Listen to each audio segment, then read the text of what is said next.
السلام عليكم ورحمة الله. نشرة الأخبار من الفضائية الإريترية والمستهل بأبرز العناوين. بحث أولويات برامج التنمية في إقليم جنوب البحر الأحمر.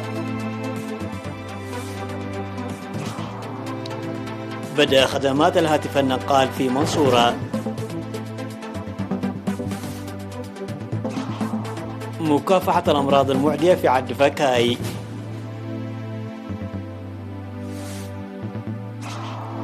مقتل 47 شخصا على الأقل في هجوم استهدف قافلة عسكرية في بوركينا فاسو. بايدن يعترف بصعوبات في عمليات الإجلاء ولا يستبعد تأخير الانسحاب. جو بايدن يستقبل رئيس الوزراء الإسرائيلي نيفاتلي بنت. أهلا بكم. التقى حاكم إقليم جنوب البحر الأحمر السفير محمد سعيد مانتاي مسؤولي مؤسسات الحكومة والجبهة يوم 18 من أغسطس وبحث البرامج التي تمنح الاهتمام في الربع الأخير من السنة ودور مؤسسات الحكومة والجبهة. وقال رغم القيام باستثمار كبير لإحلال العدالة الاجتماعية عامة وتوسيع الخدمات التعليم خاصة، إلا أن المشاركة في العملية التعليمية عامة والمرأة خاصة ليس بمستوى الاستثمار الجاري، ويجب على لجان الآباء والطلاب والمعلمين تقوية الجهود لجلوس جميع الأطفال في مقاعد التعليم والحد من المقاطعة. وقال أن ثقافة حماية الموارد الطبيعية في الإقليم ساهمت للنمو القطاع النباتي والحياة البرية، ويتوجب تنفيذ الحملة الخضراء التي تنتظم البلاد في جميع القرى لكونها تدعم هذه الثقافة. وذكر بأن الربع الأول من العام القادم سيشهد إجراء انتخابات إدارات الضواحي والقرى لتقديم خدمات جيدة عن قرب للسكان. وطالب الاجتماع للقيام بأنشطة تثقيفية للمواطنين للمشاركة في التعليم باعتبار أن المشاركة ليست بالمستوى المطلوب مع الاستثمار الجاري في التعليم، نظرا لوجود 3 مدارس داخلية و22 مدرسة شبه داخلية لحصول الأطفال على التعليم عن قرب، وتوجد الطلاب والمعلمين في المدارس لبدء الخدمات التعليمية في أوانها.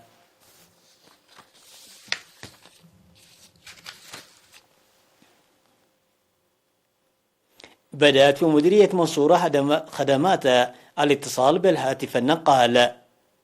وأوضح المدير التنفيذي لإدارة مديرية منصورة يمانة سواميكيل في مراسيم التدشين في 15 من أغسطس الجاري إن عدم وجود الاتصالات سواء التليفون الثابت أو النقال كان يؤثر سلبا على حياة المواطنين والأنشطة الإدارية والتنموية، مشيدا بجهود أعضاء ريتيل والمواطنين لإنجاح البرنامج. وذكر مسؤول شركة الاتصالات ريتيل في مكتب بارنتو السيد مرد كبراب أن عملية تركيب محطات الاتصالات في منصورة جرت في 4 أشهر، وذلك في إطار الجهود الجارية في إقليم القاشبركة لتوسيع خدمات الاتصالات. وقال مسؤول شبكة الهاتف النقال في ريتيل السيد نقا والدآب أن العمل الذي جرى في منصورة لبدء خدمات الهاتف النقال اشتمل على برج بارتفاع 60 مترا وأجهزة طاقة شمسية لتوليد 22,000 كيلووات وأجهزة الاتصالات للجيلين الثاني والثالث، داعيا المواطنين للعناية بمحطات الاتصالات لدوام الخدمات. وأوضح حاكم إقليم القاشبركة السفير محمود علي حوري أن دور الاتصالات هام جدا لسعة الأراضي الزراعية والتنموية والتجارية في الإقليم، وأن بدء خدمات الاتصالات في مديرية منصورة يأتي في هذا الإطار. وأشار السكان إلى ذهابهم إلى حقات وأغردات للحصول على الاتصالات وتعرضهم لمعاناة السفر والمصارفات المالية، معربين عن ارتياحهم لانتفاء المشكلة والحصول على الاتصالات في عقر دارهم.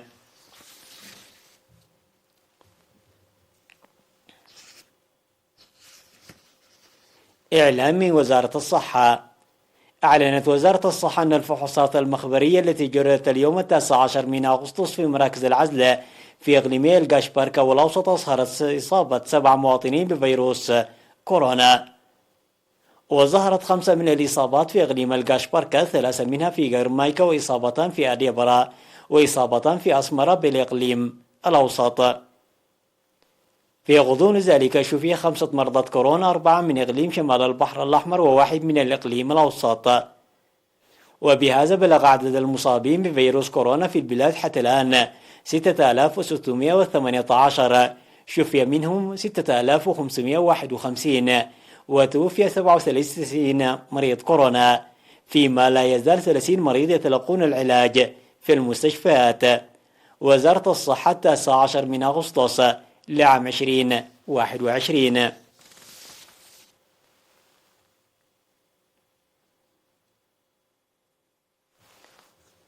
أفادت عيادة عدفاكاي في مديرية حقات أن أنشطة التوعية الصحية ساهمت لمكافحة الأمراض عامة والمعدية خاصة. وأوضح الممرض عبد القادر ناشح أن المحاضرات الصحية التي يقدمها المهنيين الصحيين يوميا ومشاركة الإدارات ووكلاء الصحة في القرى ساعدت لرفع الوعي الصحي.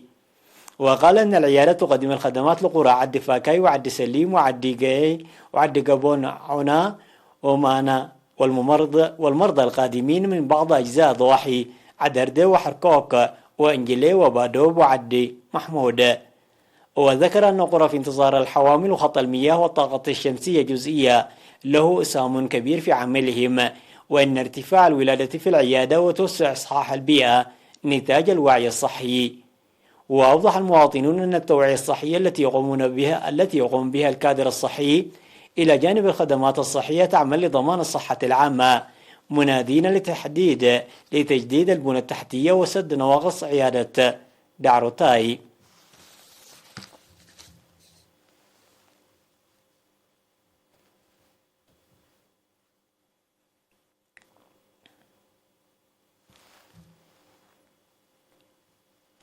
عاد منتخبنا الوطني لما دون 20 عاما إلى البلاد اليوم بعد مشاركته في تصفيات كأس العالم التي جرت بأديس أبابا.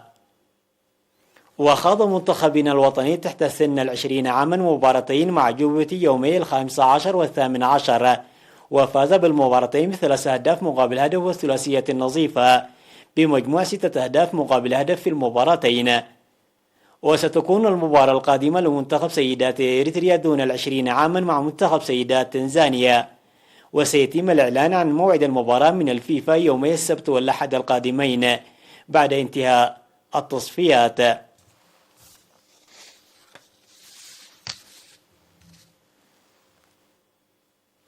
الأخبار العالمية بعد فاصل قصير.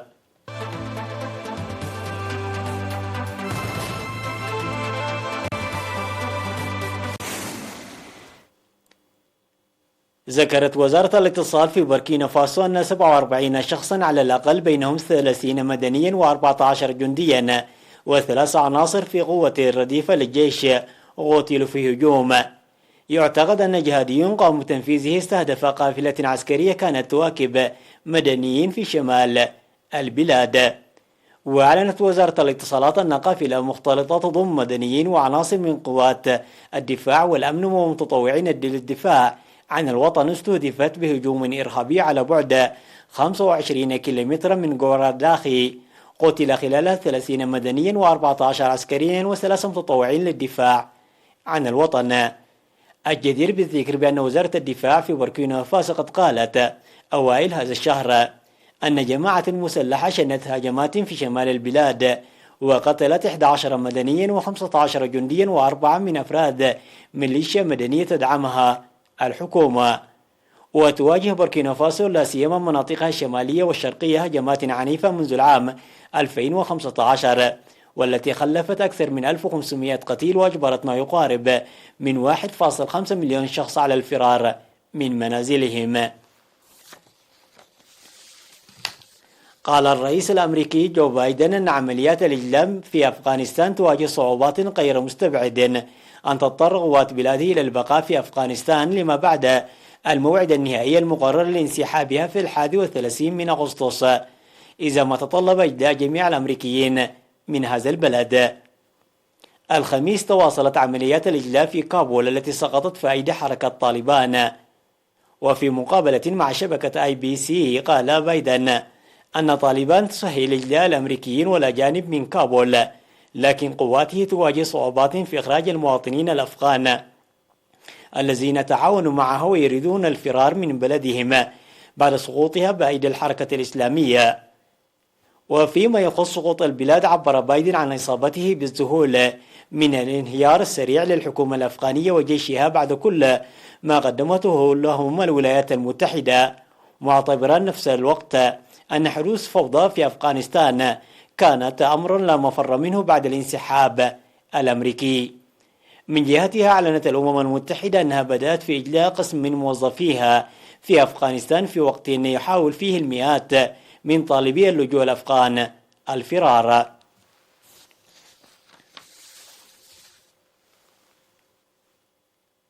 أعلن البيت الأبيض أن الرئيس جو بايدن يستقبل رئيس الوزراء الإسرائيلي نفتالي بنت في واشنطن في 26 من أغسطس. وقالت الناطقة باسم بايدن جيني ساكي في بيان أن الرئيس ورئيس الوزراء بنت سيتناولا مسائل حيوية على صلة بالأمن الإقليمي والدولي بما يشمل طهران. وفي يونيو زار الرئيس الإسرائيلي ريفلين الرئيس الأمريكي جو بايدن، وقال أنه راضي جدا عن تصميم بايدن على منع إيران من أن تصبح قوة نووية. هذا وقالت ألمانيا أن تسريع إيران تخصيب اليورانيوم إلى مستويات قريبة من الدرجة المستخدمة في صنع الأسلحة ينتهك القيود المنصوص عليها في الاتفاق النووي المبرم عام 2015، وحث طهران على العودة إلى المفاوضات بنهج بناء. وقالت الوكالة الدولية للطاقة الذرية يوم الثلاثاء الماضي في تقرير اطلعت عليه رويترز أن إيران سرعت عملية تخصيب اليورانيوم.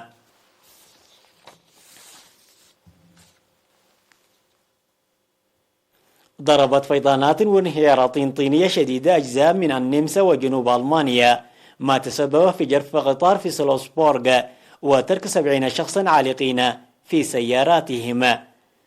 وتسببت الأمطار الغزيرة في انهيارات لأجزاء كبيرة، حيث أبلغت النمسا عن قرق الشوارع. وفي سلوسبورغ اصطدم قطار وحافلة بانهيار طيني وجرفهم بعيدا. ووردت أنباء عن إصابة 3 أشخاص، إحداهم في حالة خطيرة. وتضررت منطقتي بنزواغي وبنواغي في سلوسبورغ بشكل خاص من العواصف، وعلق 70 شخصا في سياراتهم بسبب انهيار طيني. وفي ألمانيا أدت الأمطار الغزيرة والعواصف إلى 470 تقريرا عن المشاكل التي سببتها العواصف، وينضم ما يقارب من 2000 من رجال الإطفاء من 180 محطة للتعامل مع الأضرار.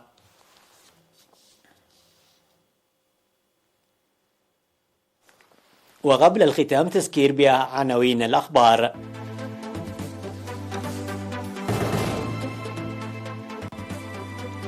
بحث أولويات برنامج التنمية في إقليم جنوب البحر الأحمر. بدأ خدمات الهاتف النقال في منصورة.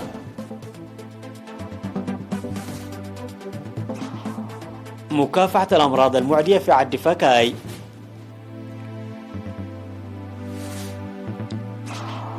مقتل 47 شخصا على الأقل في هجوم استهدف قافلة عسكرية في بوركينا فاسو. بايدن يعترف بصعوبات في عمليات الإجلاء ولا يستبعد تأخير الانسحاب. جو بايدن يستقبل رئيس الوزراء الإسرائيلي نفتالي بنت. انتهت النشرة، وفي أمان الله.